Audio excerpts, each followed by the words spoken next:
Bonjour, frères et sœurs, peuple de Côte d'Ivoire, peuple d'Afrique. Je suis content de me retrouver devant vous pour continuer ce qu'on a commencé. Mes frères, il est très important de savoir ce qui se passe dans le milieu dans lequel vous vivez, vous êtes. Il est très important de savoir ce qui se prépare sur votre tête. C'est une réalité.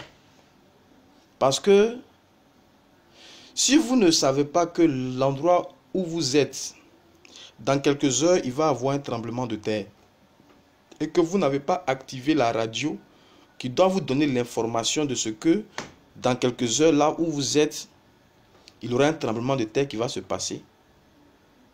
Si vous n'êtes pas en contact avec cette radio, vous n'allez pas pouvoir fuir. Vous n'allez pas pouvoir quitter l'endroit où la catastrophe est en train de se préparer. Donc du coup, vous allez être emporté par la catastrophe qui se prépare. Mes frères, regardez la méchanceté du monde. Regardez la méchanceté du monde. Oui. Regardez, la méchanceté est rentrée là où elle ne devait même pas rentrer, c'est-à-dire l'église. Quand on dit qu'il vient de Dieu là. Regardez où la méchanceté est allée s'asseoir dans nos hommes, dans nos guides spirituels, nos guides religieux. Regardez comment la méchanceté s'est emparée de tous ceux qui doivent nous diriger. Regardez entre nous-mêmes comment la méchanceté est installée. On se tue les uns les autres. On se tue les uns les autres pour simplement avoir une place au soleil, pour simplement grandir dans la hiérarchie, pour simplement avoir de quoi à être et à mettre notre maison sous la protection des besoins. Mes frères, constatez ce qui se passe dans le monde. L'injustice, la maladie, les guerres, les famines, la prostitution des enfants, hommes comme femmes, mes frères.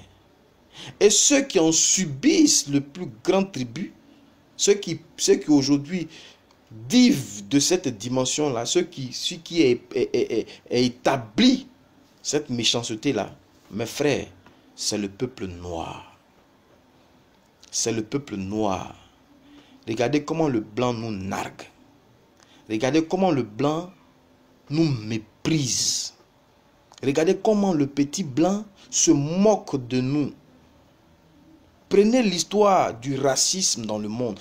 Prenez l'histoire de la traite négrière dans le monde. Comment depuis 400 ans jusqu'à aujourd'hui, on nous traite de singes. On dit on n'a pas droit d'être des hommes.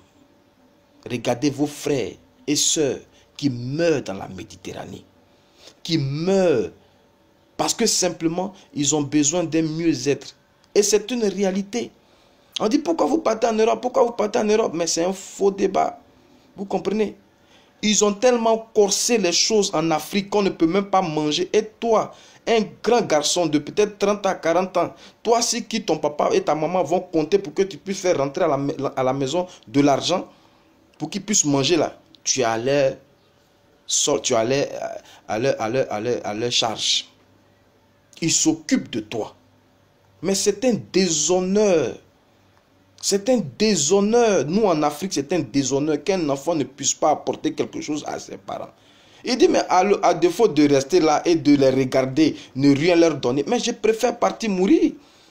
Je préfère aller mourir. Ma vie, c'est comme ça. Si j'ai eu la chance, je vais aller de l'autre côté. Et si je vais de l'autre côté, au moins, je peux amener au moins 5 francs à mes parents. Et on nous dit, ne partez pas en Europe. Qu'est-ce que vous donnez aux gens afin que les gens restent chez eux? Ils ont détruit parce qu'il y a un très grand plan qui est sur le peuple noir. Les gens veulent nous exterminer, mes frères, mes soeurs. Ils ne pourront pas. Mais leur plan, c'est de nous exterminer. S'ils n'arrivent pas, ils veulent anéantir ce petit peuple qui va rester là. Ils veulent l'asservir, ils veulent détruire, afin qu'ils viennent posséder le continent africain avec toute sa richesse. Regardez ce que le premier président de la Côte d'Ivoire disait: celui qui possédera l'Afrique possédera le monde, mes frères. Donc, entre eux, ils sont en train de se battre pour pouvoir posséder l'Afrique. Mes frères, vous ne voyez pas ça. Vous ne voyez pas ça. Et vous luttez pour votre chapelle. Vous luttez pour votre maison. Vous luttez pour votre famille. Vous luttez pour votre petite vie. Vous comprenez? Vous ne pouvez pas comprendre que sur votre nation, il a été établi un véritable malheur. Une véritable malédiction. Vous allez beau faire, vous n'allez jamais vous en sortir. Parce que l'argent que vous cherchez là, c'est eux qui le détiennent. Ils vont vous donner l'argent, ils vont vous demander de vous compromettre. Et voilà ce qu'on constate dans nos nations. Des jeunes se compromettent, vendent leur âme à maman, au diable, pour pouvoir avoir des grands postes dans des entreprises, pour pouvoir briller, pour pouvoir aller se divertir, aller dans des bars, dans des boîtes, fêter. Mais quand ils viennent à la maison, ils ne dorment pas. Ils n'ont même pas le temps de voir leur famille. Nos sœurs sont obligées de se vendre sexuellement pour être heureuses. Les garçons, pareil, ils sont devenus homosexuels.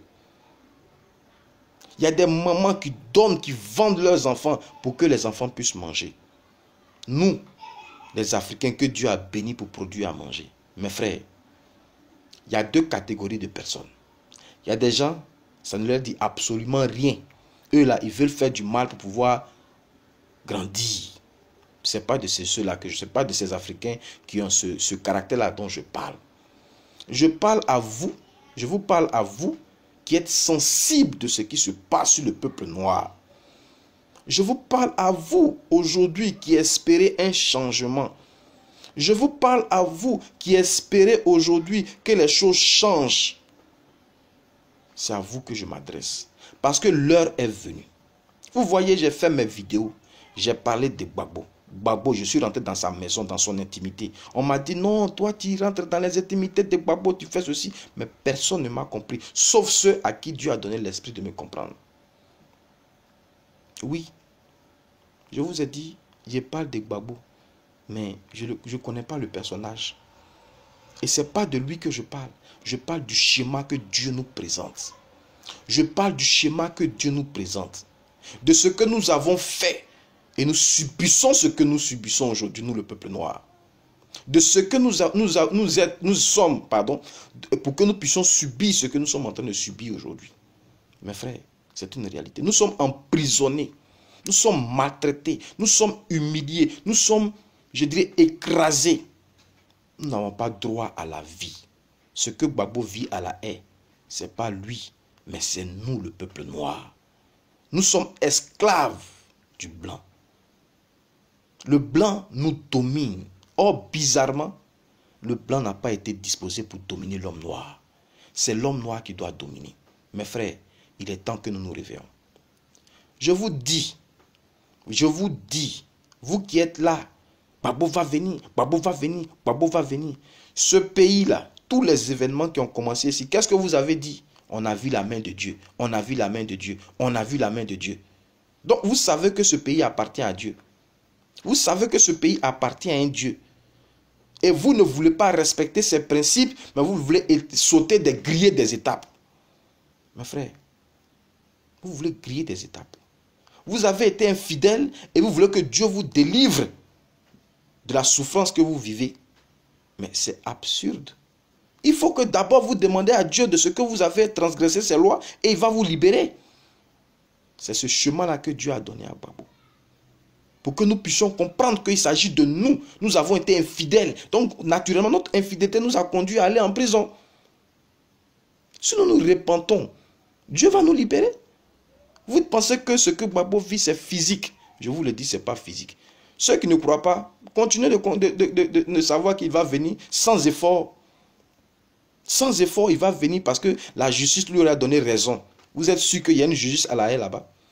Vous êtes sûr que c'est une justice depuis l'enlèvement de Gbagbo jusqu'à son jugement là? Vous êtes sûr que c'est une justice là? Et puis vous attendez qu'une justice qui n'existe pas vous donne des résultats de droit. Il n'y a pas de droit parce qu'il n'y a pas de justice. Donc, il ne s'agit pas d'une justice physique, mais une justice spirituelle, mes frères, mes sœurs. Nous avons été infidèles, nous, le peuple noir. Nous avons été infidèles, je vous le dis. Nous avons été les premiers à vendre nos frères, à vendre nos parents, à vendre nos amis.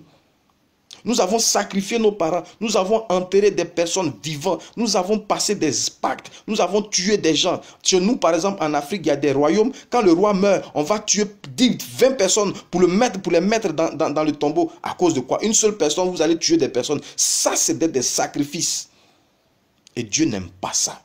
Parce que nous, le peuple noir, nous sommes spirituels, mes frères, mes sœurs. Nous sommes spirituels. Nous devons fonctionner dans la spiritualité. Nous devons vivre que pour la spiritualité. Nous devons réussir que dans la spiritualité. Mais il s'agit de quelle spiritualité?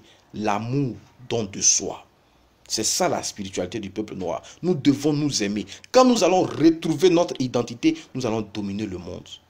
Mes frères, la souffrance que le peuple noir endure de par le monde entier,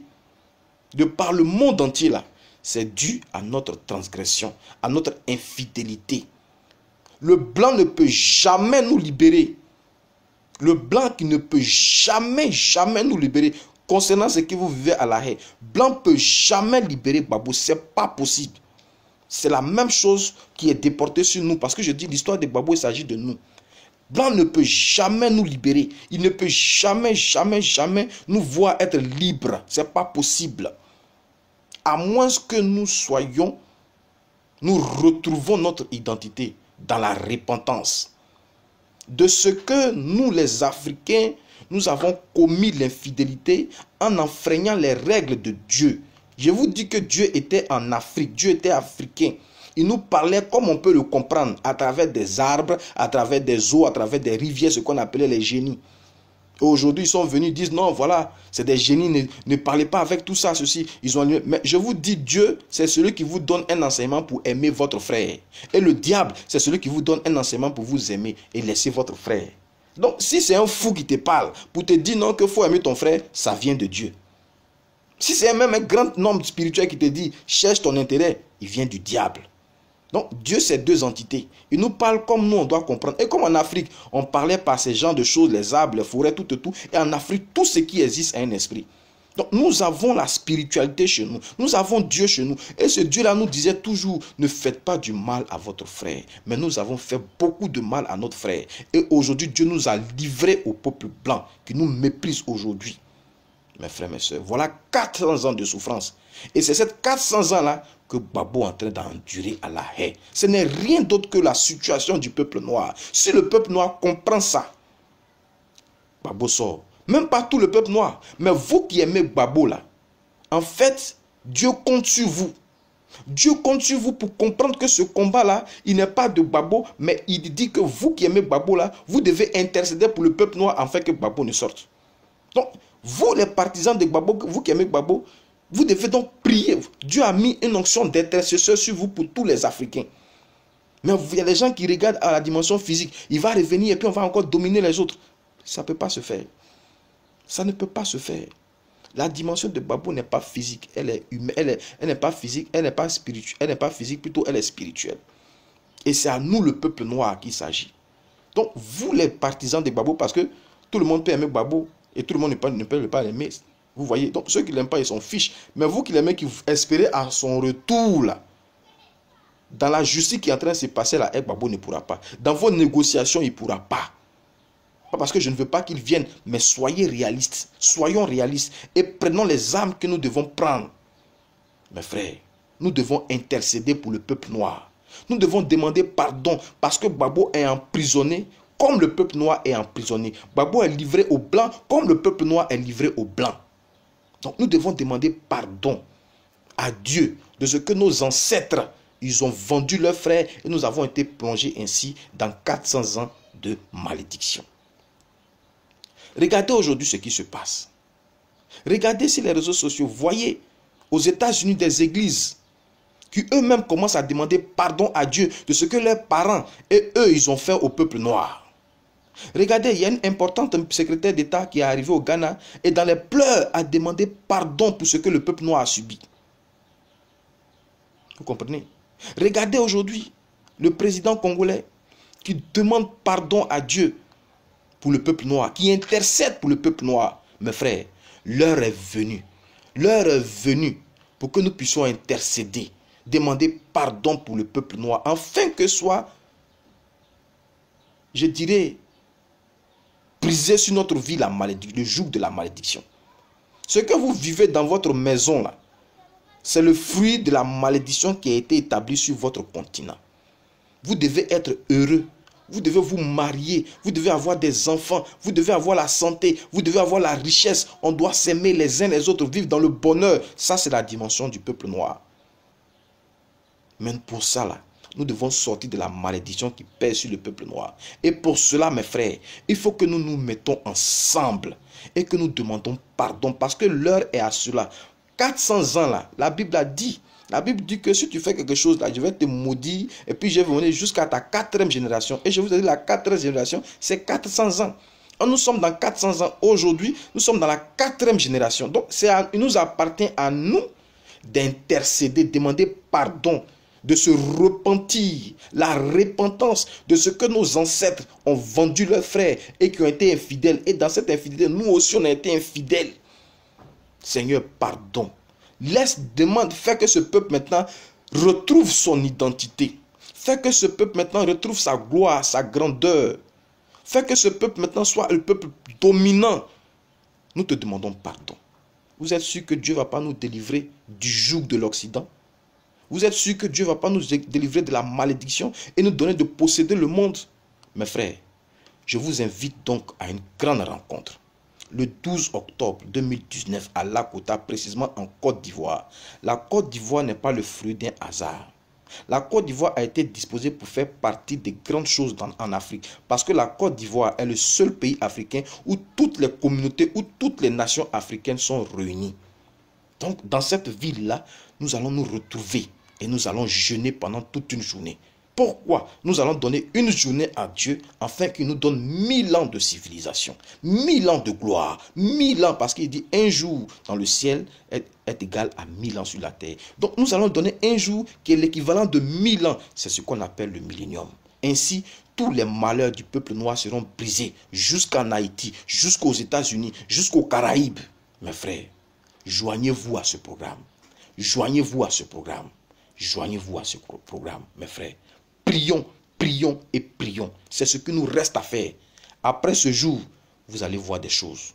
Gbagbo sera libéré parce que la libération de Gbagbo est la démonstration de la libération du peuple noir. Mes frères, voilà le cheminement. Voilà pourquoi je dis, en Côte d'Ivoire se prépare un grand coup. Le coup qui va délivrer tout le peuple noir. Joignez-vous à ce programme. Joignez-vous à ce programme. Je vous laisse mon contact dans la partie de description. Mon mail. Écrivez-moi. Apportez-moi vos suggestions, vos participations.